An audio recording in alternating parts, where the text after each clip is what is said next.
подвале сыро, холодно.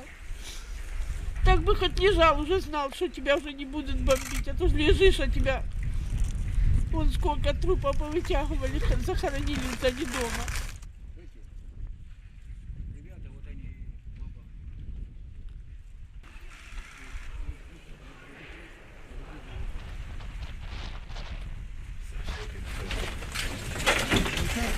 Вот это шандарахнуло все на тут и побило все на все. Вот, хотите налить? Сейчас. Вот сюда. Вот. Где было видно. Вот, видите, снаряд попал. Ванна, туалет было. А вот спальня.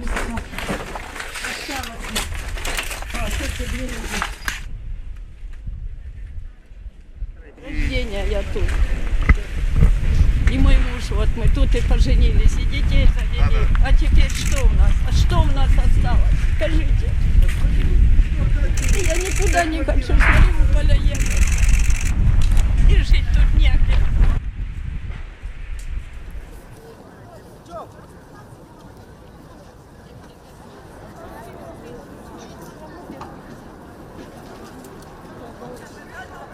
Что-то сбрасывают тяжелое, ударная волна бешеная. Люди готовят во дворах, они перебивают ноги.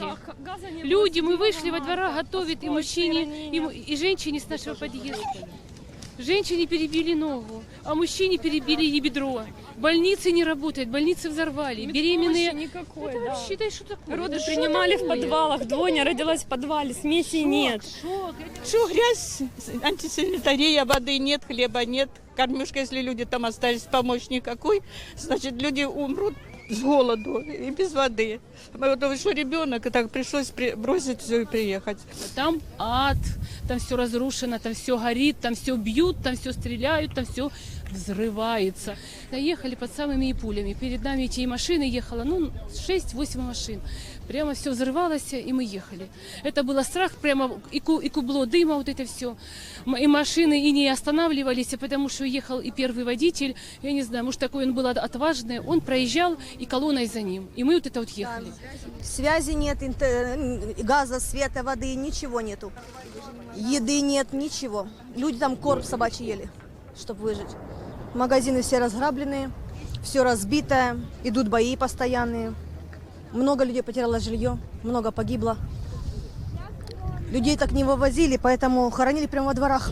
Попали в соседский дом, 3 дома сразу сгорело, моментально. Погибли наши соседи, которых мы знали.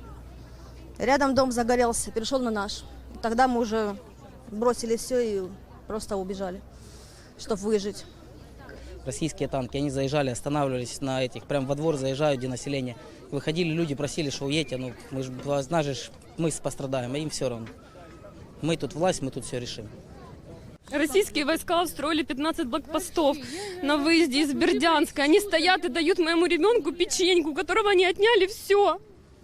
У нас не осталось ничего, вот сумка с памперсами. Побили, чемоданчики. Они дали печенье.